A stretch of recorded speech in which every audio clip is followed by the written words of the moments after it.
My 28F husband, 34M, tells me I need to learn how to be when he needs help. Too long did not read. My husband is going through depression and work exhaustion while battling alcohol addiction and is mad and hurtful towards me because according to him I behaved badly trying to help him and made him feel worse by my behavior. I'm seeking advice today because I feel very alone right now and feel I can't talk to anyone I'm close to because I don't want to give my husband bad press before our mutual friends and family, and I'm not so close to my own family and don't feel comfortable sharing difficult times with them.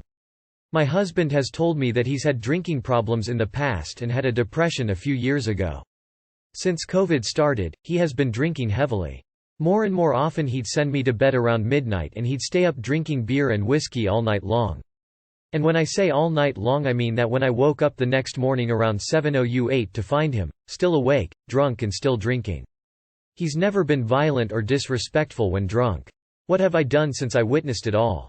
I've listened, I've worried, I've told him about my worries, I've reassured him time and time again that I love him, I've worried in silence too. I've encouraged him every time he decided to turn things around and I've participated actively in every one of his efforts.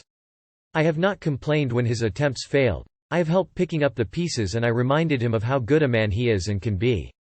I'm not much of a controlling person. I am more the type to let a person choose his own time and way to deal with the issue. I would suggest ideas, but I wouldn't insist if it does not resonate.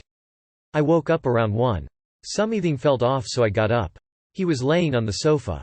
I brought him some water and a wet towel for his forehead and asked him how he felt.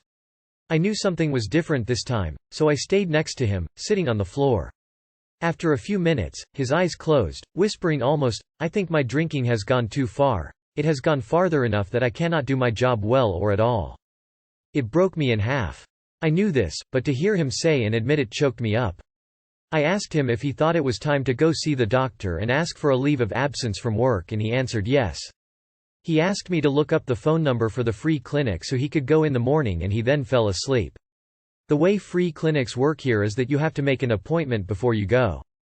There aren't a lot of spots, so, normally, you get on the phone the day before and try to find a spot and you don't always find one. In the middle of the night, that proved to be a lot more challenging. I knew however that he wanted to go, so I got up, got my laptop out and browsed and searched and refreshed until, around 3:30 I found an appointment close by early in the morning. I booked it. I tried to wake him up to tell him to no avail. So I set up my alarm for 6:30, giving me time to wake him, tell him so he could decide if he wanted the appointment or not. Then I try and get some sleep. 5:30, he knocks a glass of water with his foot while sleeping. He grumpily cleaned it up and I thought I should tell him about the appointment since I was not sleeping very well anyway. So I go over to the living room. At that point, I'm cold, stressed and exhausted, and tell him. I wrongly expected relief on his part. Instead he tells me that if he were to go he'd have to cancel his day of work. Yeah, I assumed it was a given. So I say, "Oh okay, then I cancel it, no problem." He tells me, no, it must be the only appointment I could find.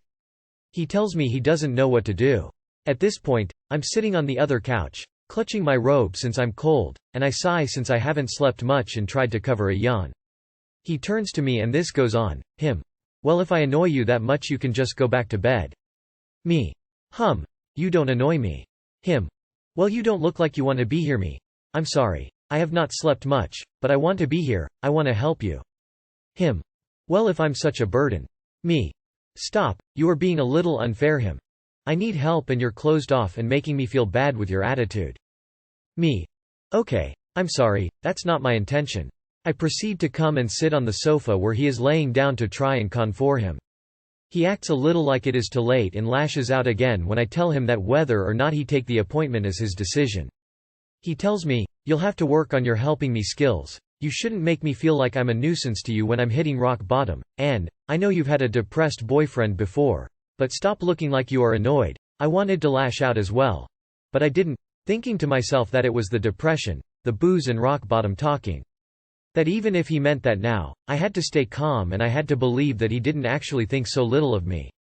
I told him that he was not in a good state of mind to go to work this morning and that finding another appointment was going to be tedious. So he cancelled his day at work and said, "Now I gotta sleep." He stood up and went to the bedroom, closed the door. I guess I was not sleeping there. I opened it, went to him, kissed him and said I'd wake him up around 7. At this point, I wouldn't sleep anyway, so I stayed up answering a few emails and seeking help for myself. Got an appointment in 2 weeks cause I feel that I'll need support for whatever is coming. I woke him up, we got ready in silence, and as we went out the door he told me, "Well, have a good day at work." And I said, "Oh no, I'm coming with you. I can get to work later, don't worry. No one is waiting for me this morning," which was true. He fought me on this the whole way. Said I was wasting my time. That this is not the way to make amends for how I behaved during the night. That it was really a cheap shot what I've done. Making him feel bad and all. Again. Very hurt. And thinking to myself, for the love of God. I stayed up, I did not sleep. I find you an appointment in the middle of the night. I didn't raise my voice when you accused me of not caring, and I'm still here. I'm still trying to show you that you are not alone, that you have someone you can count on, and that I love you no matter what. This is not fair. Thank you for reading all of this. Just writing it was therapeutic somehow, but if you read it, please let me know what you think. In a way, this will make me feel less alone. Unless he's willing to get help and get sober, this is only going to get worse. He doesn't want to blame himself or the alcohol, so you've become the scapegoat and will continue to be until he accepts responsibility for his drinking getting worse. I'm just here to say you have the patience of a saint, Op. And that you clearly love him a great deal. I wish you the best. It sounds pretty normal for someone in his shoes when the alcoholism is that bad. Him lashing out is likely because he feels guilty, and obviously you're doing amazingly well handling it without lashing out yourself. I can give a lot of advice if you want a PM, but in general I'd say 1. If he's having withdrawals when he stops drinking, get him to a hospital for medical detox. 2. Set up the intake evaluation for rehab ASAP so he can hit the ground running when he's done detoxing. 3. Set up a psychiatrist if he doesn't already have one to address the depression. Al-Anon for you and AA for him.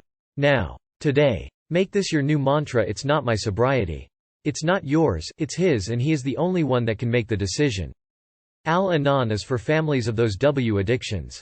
Addicts are manipulative bastards. It's part of the disease. You both need help to deal with his addiction. This is normal addict behavior. I highly recommend you go to Al-Anon or similar to learn how addicts work and how you help them as part of a relationship with them. It's time to issue an ultimatum. Either he gets help right away or you're leaving him. But only issue the ultimatum if you'll actually follow through. By allowing your husband to get away with all of this without consequence, you're enabling his behavior. He will not get sober because you loved him enough. He will not get sober because you didn't challenge his words or actions. He will not get sober by you suffering in silence. He doesn't seem to be fully accepting his responsibility, but he's pushing the responsibility onto you. You're right, it's not fair. And he needs to know that. Also, stop bending over backwards to do the things he needs to do yet refuses. He needs to take an active role as getting the help he needs. He needs to commit to it and take responsibility, and you are well within your right to issue an ultimatum. Either he gets serious about stopping or you're done. You are a very patient person. Stepmother, 60 SF, is out of the picture, and now my family wants me, 36 F, to return. When I was in high school, my dad married an abusive alcoholic. They dated for just 2 months before getting married. Once they tied the knot, she became abusive. She hit him one night, and he filed for divorce. She pleaded with him, and he said he'd give her another chance if she got sober. So she did. For about a month. But since she knew she couldn't get away with attacking him, she tested the waters with me. And she quickly found out that there were 0 consequences when it was directed at me. It started with verbal abuse, then escalated to physical abuse. Hitting me. Slapping me. One night she put her hands around my throat. I begged my dad to intervene, but he always came up with some excuse for why I started it. He hated confrontation. Eventually, I moved out and went to college. When the first holiday came around, the idea of going home made me ill. I've since been formally diagnosed with a trauma disorder that is the result of her behavior. So at the encouragement of a friend, I called my aunt. I disclosed to her that I was terrified to come home. She said she would protect me and that I wouldn't need to be around my stepmother. That was a lie. When I arrived for Turkey Day, my stepmother was there. We went out to eat, she started drinking, and eventually the restaurant had to call the police. My uncle made a joke that, "Wow, she really went after you this time, eh?" I was humiliated. That was the theme every time I went home. So over the next few years, I slowly came home less. My family knew why, but they would just shrug and say it would be awkward to ban her from family events. Just ignore her. It's difficult to ignore someone that assaults you. It hurt. Every year, I would see pictures of them hanging out during Christmas and Thanksgiving. They looked happy. I missed my family but grew distant from them. I missed family reunions and milestone events because the second she found out I might come, she made a point to be there. And it got nasty every time. So I just stopped altogether. I also saw my cousins develop deep relationships with my aunts, uncles, which I was honestly jealous of. I felt like I had been cheated out of substantive family relationships simply because they all hated confrontation. Well, fast forward to a month ago, and my dad died. I went home, and as expected, my stepmother got drunk and tried to start a fight with me. I left shortly after the funeral. Last week, I received a phone call from my aunt. She was asking about my plans for the holidays, since she wanted to make sure she had enough food on hand. She added that she assumed I'd finally be there since stepmom was out of the picture. She even added that the family was excited that they'd now get to see me more often. I was almost insulted. I told her that no, I don't plan on coming home. I also told her that it was likely I never would, and that the last 20 years affected my relationship with them. I told her that she likely wouldn't see me again and that I wished her well. I was very calm but clear. Well, my uncle left me a message yesterday. He gave me the usual, "You only have one family. What were we supposed to do? It would be sad for you to cut yourself off, etc. This is our chance to reconnect. We love you." I have plans to speak to him tomorrow, and I have no idea what to say. Am I being unreasonable? Should I give them a second chance? Am I punishing them for something she did? I have no idea what to do. Update, edit. Thank you all so much. I'm overwhelmed by all the support and kindness. I'm going to step away for the night to do some additional processing. I texted my uncle and told him I'm not ready to talk and will contact him if I'm ready. Surprisingly, he respected that. Read this twice, and I'll give you my own advice. If the H loved you as much as you deserved and should have been loved, you wouldn't have had to deal with her from the first time you spoke to your aunt. They may be blood but they aren't your family. You deserve so much better, I'd cut them off. But you do you. They chose her and their dislike of confrontation over you for the last 20 years. Now it's your turn to choose you. Fuck this, you only have one family BS, that is so manipulative. Just because you're related by blood doesn't make a family, clearly. You allowed a drunk to abuse a child and let it go on into adulthood. At any point they could have had her arrested. They could have taken you in after 18 and no allowed your father and stepmom to come. They were the guilty parties, her for being a drunk and him for being a spineless asshole. I would simply say families protect and support each other. You failed me in both regards. I'm Queen Petty. If my uncle told me that bullshit, I would Hobby told me, you only have one family, and you made it clear she was yours. I've moved on, you should too. If they come at you with, blood is forever, I would just kindly remind them that they forgot that when she was laying hands on me. I'm also disgusted by your father allowing you to be abused and saying nothing. To the point you had to cut him off. My own brother saw me. This is my father's son, not my mom's. He kicked him out of the house and told him he will always love him, but for what he did he will end him if he comes around me. Throw the whole family away. I hope you have a great found family. You are worthy of love and protection, and your presence is a gift only worthy of those that value it. They aren't your family. They chose her over you. What a bunch of cowards. A family that tolerates abuse is not worth having. What were they supposed to do? Seriously? Tell them this. You were supposed to tell her to either knock that crap off or leave. She was the troublemaker, and instead of confronting the bully, you all not only further victimized and alienated me, you all joked about it. I only have one family? My family failed me. You claim to love me, but you never once showed it when everyone stood by and allowed me to get bullied by that woman. My father had to die before I could get any peace from that woman. If you want a relationship with me, you will have to do better than sweeping the past under the rug and act like all is well now. The first question to ask, and perhaps only question: where was my family when she was abusing me? Family didn't mean much then. Considering labiaplasty so that my husband will go down on me? Hey there. F. 32. Who is frustrated B. See my husband, M. 33. We've been together 11 years, doesn't go down on me often. Maybe up to twice a year. For the record, I have been a very generous lover for years and years. I've enjoyed going down on him and have done so frequently, and it's something that he really loves. I have needs too though, and am frustrated that he doesn't go downtown, and when he does, he seems to hate it. I've since gone on strike for maybe 4 months now and will continue to do so until at least an honest conversation happens. I always make sure to keep good hygiene, shaving, showering, etc. I think there's 2 problems. 1, and maybe this is TMI, but I think I'm in a safe space. I hope I've started spotting if my cervix is hit. So that means that I'll spot sometimes, frequently enough for it to be an issue, after ovulating. I totally understand that this could be a turnoff for going downtown, but this issue is more recent than the low frequency of cunnilingus. And that's an issue that I'm figuring out with my GYN. Second, I have an outie. Personally, I've learned to like her. I think she's fine the way she is aesthetically, but I get that it's not everyone's cup of tea.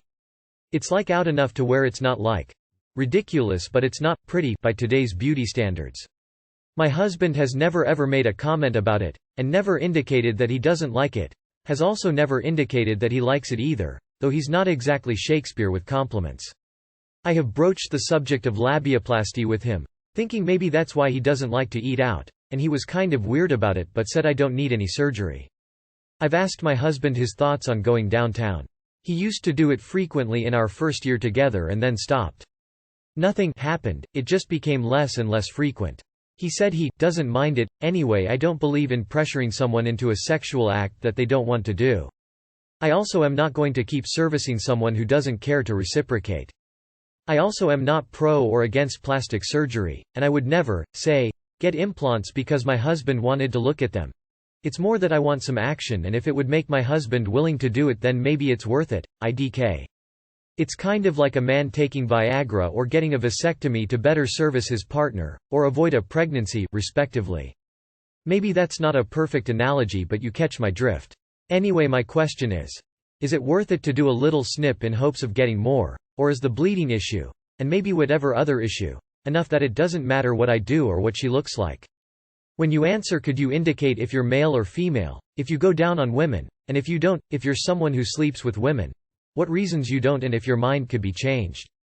Also, and this is a totally separate thing, but if we were to ever split, not that that's a thing, something to consider though, I'm wondering if it's worth it to do the labiaplasty so that other men, or women, worth a try, would be willing to do it. Thanks for your thoughts. Too long did not read. Is it worth it to get labiaplasty to encourage partner to go downtown, though partner says labiaplasty is not needed? Do not get a labiaplasty. There's nothing wrong with you. Labiaplasty is an extremely risky surgery. Look into testimonials of women who've had one.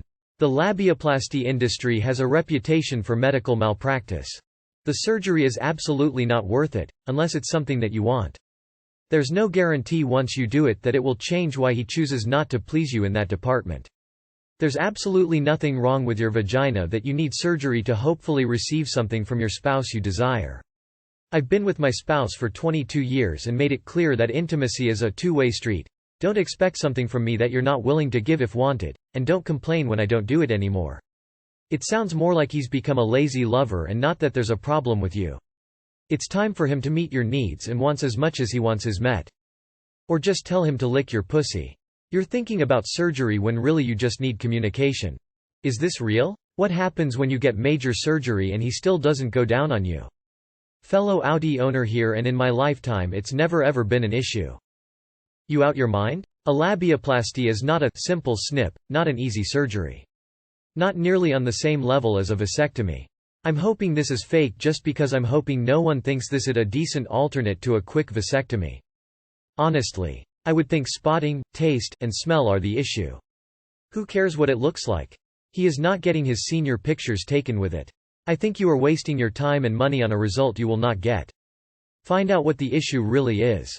It may just not be his thing, and that's okay, too. TBH, having an outie is not a reason for him not to like oral sex. And if it was the spotting after sex, he could give you the oral before penetrating. You need to ask him directly why he changed suddenly and tell him what you feel. Don't get an unnecessary and potentially dangerous surgery just on the off chance your husband's behavior might change. Outside of this issue, is the sex good? Does he make you come? My boyfriend decided to end a near-perfect 5-year-long relationship. Been on this page since a while now, but posting for the first time. Also, on my phone and could be a little long. Let me start with the basics. My boyfriend, 23M, and I, 21F, got together 5 years ago. We were absolutely in love. We had our ups and downs, but our relationship was near perfect. We loved each other unconditionally, and then a few months ago things started to change. Both of us are completely different people when it comes to our likes and dislikes, but it never bothered us. We found our way around it. The major contrasting thing is that he wants to get married and I don't. He says this has been bugging him since a while now, and we had a fight over this about 2 months ago where we almost broke up. We decided to have this conversation after 2 years. Since then he felt a little distant and wasn't putting any effort in our relationship. So 2 days ago I told him this, and also that I felt alone in our relationship on call. He said he'll think about it and talk it over with me the next day. Right now he has a full-time job and he's starting with his classes for masters, important for next point. The next day we went out and he said how about we try being friends, and I said that that's not something that will be good for us. Then after a while he said that his career and education has to be his first priority and that we aren't compatible together, so maybe we shouldn't be together. I was speechless. I understand the importance of a career, as both of us are career-oriented people. He kept saying it's the right decision for us and how we won't ever work out together. It felt like my heart was ripped into pieces within minutes. He's so determined to believe that we won't work out, and he won't even give me reason why. He just decided for the both of us that this was a good decision and we should just be friends. There wasn't any fight, just a conversation. I didn't even know what to say. I asked him what if actually works out. There was no answer. I asked him if he's fallen out of love. He said no, he still loves me a lot. I asked if there's someone else. He said absolutely not. And that the end of the greatest relationship. Now I don't know what to do. We're so attached to each other. We have been talking, but I don't know how long that will last. I just want some answers. I feel extremely helpless and alone. Anybody got any advice on what to do? Thank you so much for reading. Not to sound cold, but those different views on getting married are a deal-breaker in so many cases. Not saying that's entirely it, but I ended a relationship because my ex didn't want kids and I did. Those types of things are huge for some people. Maybe he realized this is just the better move now, rather than waiting and resenting the fact that you don't want to get married when it's important to him. If he wants to get married and you don't, why should he keep wasting his time and energy on a relationship that is going nowhere? The major contrasting thing is that he wants to get married and I don't. He says this has been bugging him since a while now, and we had a fight over this about 2 months ago where we almost broke up. We decided to have this conversation after 2 years. Since then he felt a little distant and wasn't putting any effort in our relationship. Sounds like marriage is important to him. Enough that the hurt from not being able to get married is making him withdraw. Instead of coercing you to get married, he evaluated his needs and yours, and decided the most responsible thing would be to break up to respect both your boundaries. This doesn't mean you should get married if you don't want to. But it does mean you should also reflect on your needs and priorities moving on. You two want different things. He wants marriage, you don't. Eventually you would have split. Marriage is a big thing. By your own admission, you two are very different people. Yes, you may get along great and love each other very much, but that is a fundamental difference for people. Marriage and children are basically non-compromise items. If you can't agree on those, then one partner will end up resenting the other in the end. People change a lot between the ages of teen years and 25. A lot of breakups happen during these years. It seems he really wants to get married and you don't, so he must be stuck on that reason. Considering how many guys say they don't want to get married ever, I'm just curious why you don't want to marry him? 2 things. You're both young and your brains are still growing. That growth causes changes and often causes relationships that start early to end. Second, he wants marriage and you don't. Both are valid stances but are incompatible. It's one of those things that one member of the couple will be put in a bad spot if the compromise. It looks like breaking up is best for your and his futures. Sorry. Here forward, this is something you should make clear before getting serious in any future relationships. The fact you don't want to get married. That's a deal breaker for many relationships, just as the no kids debate. You weren't compatible and he realized he needs to find someone who is.